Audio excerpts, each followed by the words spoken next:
Il ne manquait plus qu'elle. Une pluie tropicale s'abat en ce moment sur Lambaréné pour cette 5e étape, la plus longue de cette édition 2013. Espérons qu'elle ne fera qu'un éclair, le temps de laisser partir tranquillement nos coureurs. Bienvenue à tous sur TV5 Monde.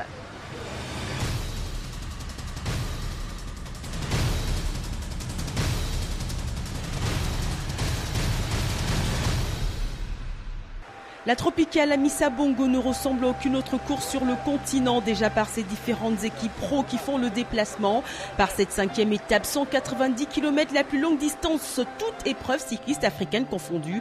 Et ensuite par sa météo qui nous joue souvent des tours. On ne sait pas comment ça va se dérouler, mais on a un objectif aussi encore à faire, puisqu'il y a le classement général de la semaine qui est en arrière, mais il a besoin de rattraper encore le temps, donc on va essayer d'en faire encore plus aujourd'hui. Lambaréné sous la pluie. Et ici, ce sont les pros qui se la jouent système D.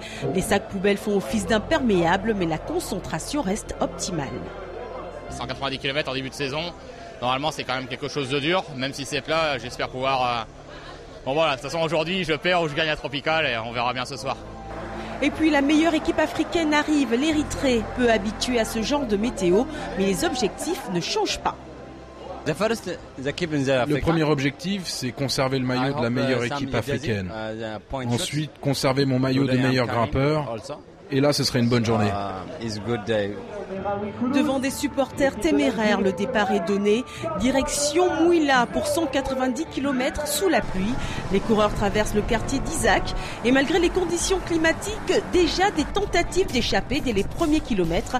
Du côté marocain, c'est Reda Hadel qui est chargé de casser le rythme. Son coéquipier Soufiane Hadi est à 7 secondes du maillot jaune. Mais tentative d'échapper avortée, la vie du peloton reprend son cours. Jusqu'à cette nouvelle accélération qu'affectionnent particulièrement les Éthiopiens. Atem Abeba qui s'était également illustré au dernier tour du Rwanda, Armen Dansaru, la star de cette tropicale Pierre Rolland, meilleur français au dernier Tour de France. Jusque-là, nul ne sait qui dominera cette étape, à moins que Hakim Hamza ne se mouille. Je pense qu'il y aura une échappée qui vont contrôler la course, les équipes comme Lotto et Lamprey. Et il ne pensait pas si bien dire, Lamprey Merida va mener le peloton durant toute une bonne partie de la course, même si le Camerounais Clovis Abosolo, le Gabonais Ephraim Ekobena, qui seront rejoints par le Burkinabé Rasmane Ouedraogo s'échappent. À mi-parcours, ça y est, Dame Pluie s'est retirée. Les coureurs peuvent souffler, façon de parler. Ils sont maintenant 10 en tête, dont un Gabonais, Ephraim Ekobena. Ils ont 2 minutes 50 d'avance sur le peloton. Quand on voit un Gabonais au premier groupe comme ça, vraiment ça nous arrange. Oui, mais c'était sans compter avec Madame Pluie qui revient de plus belle, grosse averse. Et à 5 km de l'arrivée, chute collective d'une vingtaine de coureurs, dont le tenant du titre Anthony Charteau qui perd toutes ses chances de réaliser un quadruplé. La victoire va se jouer au sprint. Et c'est Frédéric Robert qui s'impose face au maillot jaune. C'est magnifique.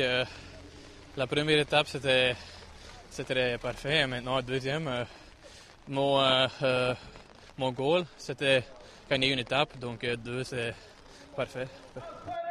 Très belle semaine donc pour Lotto Belisol qui en est à sa 3e victoire d'étape. Le maillot jaune reste la propriété de Andrea Francesco Palini. Et au classement général, le Marocain Soufiane Hadi, 3e, n'est pas encore complètement battu. Nous sommes à l'hôpital Albert Schweitzer à Lambaréné, où cette année, la ville fête le centenaire de l'arrivée du légendaire médecin dans la région. L'occasion de vous faire découvrir un lieu souvent très fermé, le laboratoire de recherche médicale, très actif.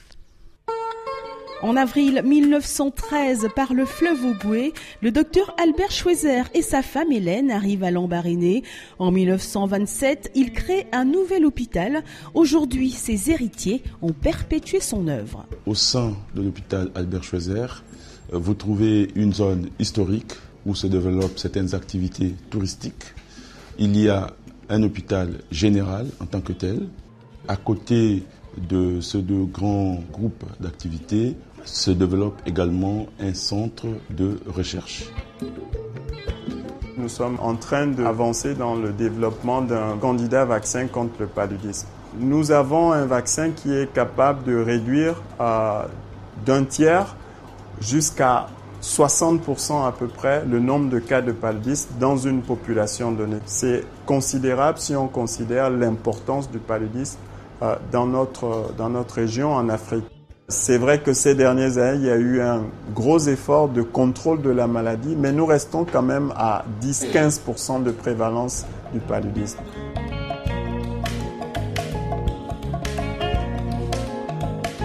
Les collègues qui travaillent dans cette salle ont pour objectif tous les jours de détecter le parasite de paludisme. Sur ces lames, il y a une petite quantité de sang qui est prise chez la personne qui a des signes de paludisme et ensuite elle est lue comme vous voyez là au microscope pour détecter le paludisme quand il est présent.